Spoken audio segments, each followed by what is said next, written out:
IT의 신! 아신 여러분 안녕하십니까? 긴 연휴 잘 쉬셨죠? 네, 날씨가 안 좋아서 굉장히 안타까웠는데 그래도 오래 쉬니까 좋아요. 오늘 날짜는 5월 7일 화요일이고요. 오늘까지가 6기 실전 투자 스터디 이제 마지막 수업이고요. 다음 주 14일부터 7기 스터디가 시작됐는데요. 혹시 관심 있으신 분들은 댓글 상단에 링크를 통해서 신청해 주시면 좋을 것 같습니다. 오늘은 기판 이야기를 좀 하려고 합니다. 반도체 기판. 그동안 반도체 기판 그러면 너무 유리기판만 좋았죠. 사실 유리기판이 좀 이르긴 한데 아무래도 유리기판이 새로운 거다 보니까 좀 많은 주목을 받게 됐고, 기존의 플라스틱 기판 같은 경우는 메모리 기판, 정말 DDR5는 생각보다 이제 HBM한테 많이 가려져 가지고 소리를 많이 못 본 것 같고, MCP 같은 멀티칩 패키징 같은 요거는 이제 중저가 스마트폰 향이죠. 이런 것들도 별로 재미가 없었고요. 그러니까 여기서 딱 보면 확연합니다. 기판 시장에서는요, 이수 페타시스 그리고 나머지 논 이수 페타시스인데, 자, 여기는 결국 AI 가속기, 여기 이제 서버향이죠. 서버 쪽에 이제 수혜를 보게 된 거고요. 고다층 기판이라는 이쪽 시장을 상당 부분 이 회사가 수혜를 누리게 됐는데, 자, MLB라는 게 사실 그렇게 그 전까지는 매력적인 아이템은 아니었어요. 여기 뭐 이제 통신 장비나 서버나 등의 이제 메인 기판, 마더보드라고 하죠. 네, 마더보드. 이런 쪽으로 주로 많이 쓰이는 건데, 이게 이제 중국하고 경쟁이 굉장히 심합니다. 그래서 이쪽은 안 된다라고 해서 다른 회사들이 많이 접었어요. 특히나 이제 대덕전자 같은 회사들이 대표적이고요. 그런데 이게 이제 AI가 갑자기 확 뜨니까 크게 수혜를 보게 된 거고요. 그리고 중국 업체 외에 이 정도의 공급을 해줄 수 있는 실력 있는 회사들을 보다 보니까 이수 페타시스 정도밖에 없는 거죠. 그래서 이수 페타시스가 계속해서 AI 가속기 쪽에 수혜를 보게 되면서 주가가 계속 상승하게 됐는데, 나머지 대덕전자, 해성DS, 심텍 이런 회사들은 다 별로 재미가 없었죠. 재미가 없었습니다. 해성DS는 예전에 리드프레임으로 차량 반도체 쇼티지 때 정말 재미를 봤고, 대덕전자 같은 경우는 플립칩 BGA, 이게 이제 주로 전장 쪽이죠. 전장. 좀 괜찮았었는데 이게 요즘에 시장이 너무 안 좋고요. 심텍 같은 경우는 이제 MCP의 매출 비중이 50% 정도 됩니다. 그러면 결국 중국 스마트폰이 중요한 건데요. 중요한데 결국 여기서도 확인되는 거는 AI는 수요가 좋고 내구 소비재인 스마트폰이나 PC, 그리고 이제 일반 서버까지. 자, 이때까지 우리 IT신 보신 분들은 자, 이제 새삼스러울 것도 없을 텐데요. 결국 모든 AI 쪽에 이제 수혜가 집중될 수밖에 없는데, 자, 여기서 두 가지 포인트가 있습니다. 일단 첫 번째는요, 온 디바이스 AI의 개화입니다. 제가 애플하고 퀄컴의 입을 주목하라고 했는데 요즘에 나오는 메시지들이 심상치 않죠? 그러면 온 디바이스 AI가 되면 기존의 이쪽에 AI가 디바이스 단으로 내려오기 때문에 이게 고도화가 돼야 됩니다. 더 고도화되고 그러면 ASP 자체가 올라갈 수 있는 요인이 되는 거고요. 거기서 유리기판 같은 것들이 더 필요해질 수도 있는 거고요. 그리고 두 번째가 유리기판입니다. 네, 유리기판이 이게 어떻게 보면 같은 요인일 수도 있고 약간 산업으로 보면 이게 별개로 움직이는 부분일 수도 있습니다. 그래서 유리기판 쪽이 신규로 이제 진입할 수가 있겠죠. 기존에 이제 디스플레이 관련된 요소 기술, 글라스 관련된 요소 기술 가지고 있는 회사들은 좀 이쪽에 수혜를 볼 수 있는데, 벌써 네, 삼성전기나 LG 이노텍 같은 회사들은 여기 이제 진입을 선언했고요. 그리고 대덕전자도 지금 관심을 보이고 있습니다. 그래서 이런 회사들이 유리기판 쪽에서는 뭔가 한번 우리가 치고 들어가 보겠다, 뭐 이런 생각이 있는 거죠.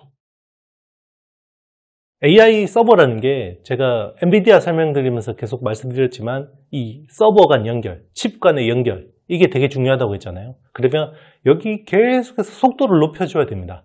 속도를 높이고 그리고 전력을 줄여줘야 되겠죠. 전성비를 높여야 되는데 그러면 미세 선폭, 이런 것들이 되게 중요하고요. 그리고 연결성 같은 것들이 되게 중요해지는데 그리고 이제 데이터 전송 속도도 되게 중요해지겠죠. 이런 것들이 본격화되면 기판도 고도화될 수밖에 없습니다. 그래서 PCB, 전체 PCB 시장으로 놓고 보면요. 이제 PCB는 인쇄 회로 기판이죠. PCB 시장이 23년 같은 경우는 전년 대비해서 마이너스 4.6% 역성장했습니다. 근데 올해는 전년 대비해서 한 4.6% 성장할 것으로 지금 예상이 되고 있습니다. 근데 여기서 중요한 거는 AI 쪽이 수요를 견인하고 있다. AI를 지금은 빼놓고 이야기할 수가 없다. 이런 상황인 거죠. 그래서 전통 수요는 여전히 부진하고요. AI 쪽은 계속해서 수요가 좋다. 이렇게 볼 수 있겠습니다. 반도체 칩 성능이 기판에 미치는 영향은 크게 한 4가지 정도로 볼 수 있습니다.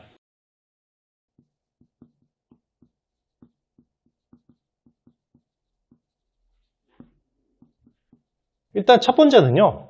전기적 성능을 높여줘야 됩니다. 그리고 두 번째는요. 열을 잘 분산해줘야 되죠. 열 분산. 그리고 세 번째가 구조적 안정화입니다. 그리고 네 번째는 다기능 통합이죠.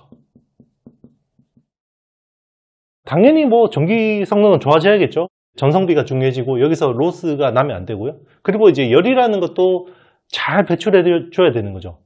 이런 부분에서 사실 유리기판이 굉장히 메리트가 있는 사업이라고 볼 수 있는데, 자, 여기서 딱 단점이 있죠. 구조적 안정화인데요. 유리는 깨지죠. 유리가 깨집니다. 만약에 쾅 부딪히거나, 그죠? 그러니까 부딪히면 이게 안정화된 거는 아무래도 플라스틱보다 좀 떨어지겠죠. 그리고 칩을 붙여놨는데 이게 뭐 덜 떠버리거나 그런 것들은 아마 유리기판이 더 나을 수도 있을 것 같기는 합니다. 그런데 유리기판이 이런 데서는 약간 단점이라고 볼 수 있는 거고요. 그리고 이제 다기능 통합, 요게 이제 2.5D나 3D 같은 헤테로지니어스 인테그레이션, 인테그레이션 이런 쪽으로 이제 이종 직접 칩들이 자꾸 되잖아요. 이런 것들이 계속 많아지면 기판 자체가 점점 더 고도화돼야 되는데 요 포인트를 중심으로 개선되는 아이템을 이제 주목해서 봐야 되는데 지금은 이제 유리기판이 가장 핫한 아이템이라고 보실 수가 있겠죠. 이런 관점에서 숨겨진 수혜주 한번 분석해 보도록 하겠습니다. 기가비스. 사실 기가비스는 상장 초부터 댓글로 기가비스 분석해 주세요 이런 게 되게 많았고요. 제가 한 번인가 두 번 정도 분석을 했었을 겁니다. 기판 검사 장비 업체입니다. 업체인데요. 제가 굳이 이 회사를 많이 코멘트를 안 한 이유는 좋은데 비싸다. 좋은 기업이 좋은 주식은 항상 아니죠. 근데 좋은 기업인데 좋은 주식은 아니었는데요. 최근에 많이 빠졌습니다. 그래서 좋은 주식이 좀 된 것 같아요. 그래서 주목해서 볼 만한 것 같고요. AOI라고 해서 이제 광학 검사, 그리고 AOR이라고 해서 검사를 한 거를 레이저 가지고 약간 이렇게 지져줘 가지고 이제 수리해 주는 거. 수리해 주고 검사하고 이런 것들을 주력으로 한다고 보시면 되고요. 그리고 이제 경쟁사들은요. 경쟁사는 쟁쟁한 회사들이 많습니다. KLA 같은 검사 장비 업체, 그리고 일본의 인스펙 같은 회사들, 그리고 중국의 CIMS 수저우 같은 이제 중국 회사들하고 경쟁을 하고 있는데 아마 하이엔드 쪽은 아무래도 미국이나 일본 뭐 이런 회사들하고 많이 경쟁을 하고 있다고 보시면 되고요. 특히나 이 회사 같은 경우는 미세 회로, 미세 선폭 검사에 굉장히 특화되어 있다고 볼 수 있습니다. 그래서 지금 현재 AOI에서 제일 미세 선폭이 한 5마이크로미터급 정도의 선폭이라고 볼 수 있거든요. 근데 이 회사 같은 경우는 지금 연구개발은 2나노까지, 2나노가 아니고 2마이크로미터. 기판은 나노의 세계가 아닙니다. 마이크로미터 세계이기 때문에. 자, 이 정도까지 검사할 수 있는 솔루션들을 준비하고 있다 보시면 되고, 고객사들은요, 고객사들은 주요 기판 업체들입니다. 이비덴이나 싱코덴키, 그리고 삼성전기, 그리고 유니마이크론, 그리고 나냐, 교세라 이런 회사들에게, 그리고 대덕전자도 하고 있네요. 네, 대덕전자 하고 있고, 기판 쪽에서 이런 검사, AOI 쪽에서는 세계 넘버원이라고 봐도 무방할 것 같습니다. 그리고 이 회사는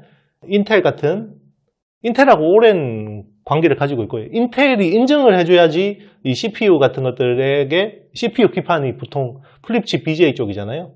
그래서 플립칩 BGA 쪽의 네트워크를 인텔을 통해서 인증받아서 많이 납품을 하는데, 인텔이 지금 유리기판 쪽으로 하고 있기 때문에 이게 그대로 이제 수혜로 이어질 수 있다고 볼 수 있는 거고, 그리고 플립칩 BGA의 검사하고 그렇게 많이 달라지진 않습니다. 요 기술, 요소 기술들 많이 쓸 수 있기 때문에 이런 것들을 좀 활용할 수 있다, 이렇게 보시면 되고요. 지금 AOI 쪽 매출 비중이 한 55% 정도 되고요. 그리고 AOR 쪽이 25%. 그리고 버리파이 리페어 시스템이라고 VRS라는 게 있는데요. 네, 버리파이 리페어 시스템이라고 있는데 이게 한 8.8%. 이 정도 하는 회사라고 보시면 됩니다. 실적 한번 보겠습니다. 실적은, 작년 실적은요, 23년은 매출이 914억이었고요. 영업이익은 350억입니다. 매출은 작은데 영업이익률은 되게 높은, 검사장비 업체들의 특징이고요. 그리고 시총이 현재 8,230억. 오늘 날짜 5월 7일자 기준으로 8,230억을 기록하고 있고요. 올해 전망치는요, 매출 930억, 영업이익은 한 360억 정도를 보고 있습니다. 올해 대비해서 뭐 그렇게 크게 성장하진 않는데 유리기판 같은 신규 모멘텀들을 좀 기대하고 있다, 이렇게 보시면 될 것 같습니다. 그래서 유리기판 쪽하고요, 그리고 방막 인덕터 쪽에 관련된 장비도 지금 신규 사업으로 진행을 하고 있습니다. 이쪽이 이제 새로운 모멘텀이 될 수 있을 거라고 기대하고 있고요. 그리고 이제 어드밴스드 패키징 쪽으로 계속해서 이제 이런 솔루션들이 많이 나오고 있기 때문에 거기에 또 필요한 기판 검사들을 계속해서 이 회사가 담당할 수 있지 않을까라고 생각을 하고 있습니다. 네, 제가 준비한 영상은 여기까지고요. 제 7기 실전 투자 스터디 지금 수강생 모집하고 있으니까 관심 있으신 분들은 댓글 상단 링크를 통해서 신청해 주시면 좋을 것 같습니다. 네, 좋아요, 사랑해요, 뭐 이런 거 너무 감사합니다. 여러분, 저는 다음 영상에서 더 좋은 내용으로 찾아뵐게요. 여러분, 안녕.